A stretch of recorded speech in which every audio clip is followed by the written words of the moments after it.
Halo, apa kabar semuanya? Di kesempatan kali ini, admin akan menceritakan sebuah kisah misteri yang dialami oleh penjaga perumahan yang bertempat tinggal di Kampung Siluman. Seperti apa kisahnya? So enjoy this video dan selamat datang di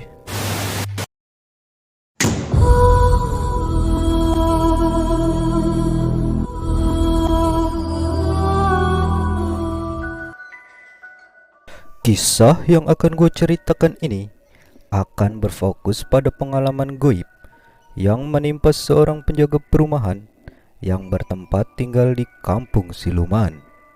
Ya, ini adalah tempat yang nyata, bukan tempat fiksi ataupun khayalan seperti tempat yang sering kita dengar di film azab. Bila kalian penasaran dengan tempat ini, kalian bisa langsung mencarinya lewat Google Map ataupun datang langsung ke tempat yang bernama Bekasi Tambun Selatan. Di sana, kalian pasti akan mendapati fakta bahwasannya Kampung Siluman itu tempat yang nyata. Kisah ini bermula di tahun 2008 dan pada saat itu keadaan belumlah sesulit sekarang, di mana setiap pukul 0 waktu Indonesia Barat, tepat jam masuk seorang penjaga perumahan yang bernama Ki Budi. Ki Budi adalah seorang veteran hansip pabrik yang cukup bonafit di salah satu kota di Jakarta. Namun, dikarenakan kerusuhan tahun 98, dia pun beralih profesi menjadi hansip di Kampung Siluman. Selain menjadi hansip, dia juga merangkap sebagai tukang urut keliling. Hal itu dia lakukan sebagai upaya untuk mencari tambahan penghasilan yang akan dia gunakan untuk menghidupi 3 anak dan 1 istrinya. Bermodal minyak urut GPU yang dicampur minyak goreng, dia siap menjajakan jasa urutnya bila dipanggil sekalipun pada jam kerjanya. Sebagai tukang urut, keahlian Ki Budi ini terbilang sangatlah di luar nalar.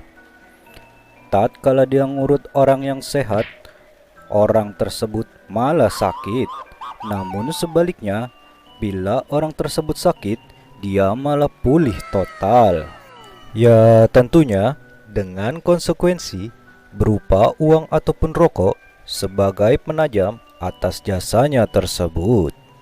Di suatu hari, ketika dia sedang melakukan tugas malamnya, dia dihampiri seorang warga yang mengalami masuk angin dan bengek-bengek ringan. Tanpa ragu, warga tersebut meminta jasa Ki Budi untuk segera diurut. Segera, Ki Budi membuka perlengkapan urut andalannya yang berupa minyak urut yang telah dicampur minyak goreng dan sebuah batok kelapa yang dibentuk menyerupai koin yang akan dia gunakan untuk mengerok tubuh pasiennya.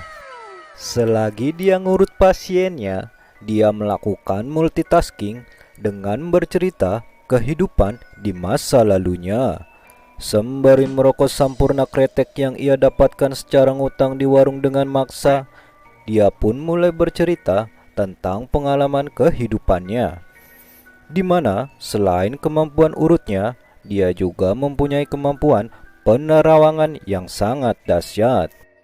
Segera Ki Budi menunjukkan kemampuan penerawangannya itu dengan menerawang uang yang ada di kantung pasiennya tersebut.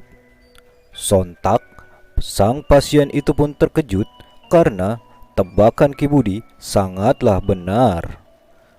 Lalu, orang tersebut pun bertanya, dari manakah kemampuan Ki Budi itu ia dapatkan. Ki Budi pun bercerita bahwasannya ketika dia muda, dia sering mencari ilmu kanuragan mulai dari Gunung Slamet, Sindur, Kemukus, bahkan sampai Gunung Galunggung. Dikarenakan profesinya sebagai security di perusahaan yang cukup bonafit di masa lalunya, dia pun membutuhkan pegangan ilmu kanuragan sebagai upaya untuk berjaga diri dan berjaga-jaga dari hal yang tak pernah ia duga-duga. Namun, setelah mencari ke berbagai gunung dan berbagai guru, tidak ada satupun ilmu kanuragan yang berhasil dikuasai Ki Budi. Tapi sebagai gantinya, dia berhasil mengeluarkan bakat terpendamnya yang berupa ilmu penerawangan dan ilmu urut yang menurut gue di luar nalar. Setelah selesai dengan pekerjaan urut dan cerita masa lalunya, terlihat sangat jelas di wajah pasien tersebut merasa takjub dan terheran-heran dengan cerita dan kemampuan yang diperagakan oleh Ki Budi. Segera, warga tersebut membayar mahar berupa uang dan sebungkus rokok yang tentunya menjadi favorit dari Ki Budi. Terasa pula perbedaan yang dialami tubuh warga tersebut yang mulanya ia menderita penyakit masuk angin dan bengek-bengek ringan, ternyata tiba-tiba ia kembali segar dan bugar.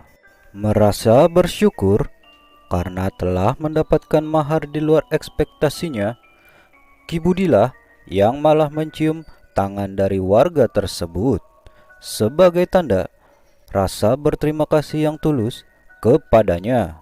Setelah Ki Budi selesai dengan pekerjaan sampingannya sebagai tukang urut, ia segera melanjutkan pekerjaan utamanya untuk berkeliling dan menjaga perumahan.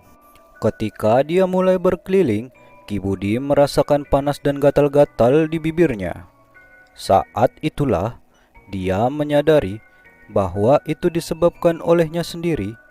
Ketika mencium tangan si warga yang dia urut, ternyata masih ada bekas minyak GPU yang bercampur balsam dan minyak goreng sehingga menyebabkan bibirnya jontor.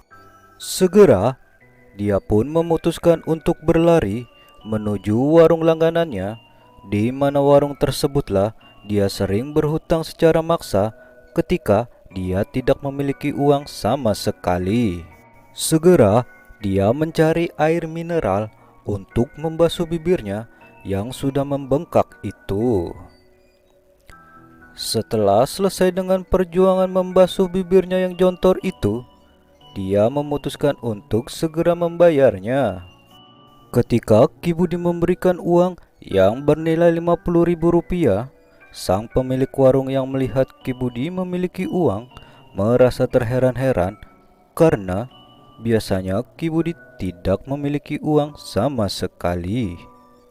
Tanpa menyia-nyiakan momen tersebut, segera sang pemilik warung menagih semua hutang-hutang dari Ki Budi. Dengan rasa takut dan sedikit diancam bahwa takkan diberi hutang lagi di kemudian hari, terpaksa Ki Budi membayar semua hutang-hutangnya dari hasil urutnya tadi. Yang dia kira masih ada sisa kembaliannya, namun ternyata malah masih kurang. Tak selesai di situ, Ki Budi berinisiatif untuk kembali berhutang roti sobek, dikarenakan dia belum mengisi perutnya dan sebagai bekal di malam yang semakin larut. Namun, sang pemilik warung tidak memberikannya, dikarenakan dia sering kesal ketika dihutangi Ki Budi yang bilang akan membayarnya besok, ternyata bayarnya kapanpun dia mau.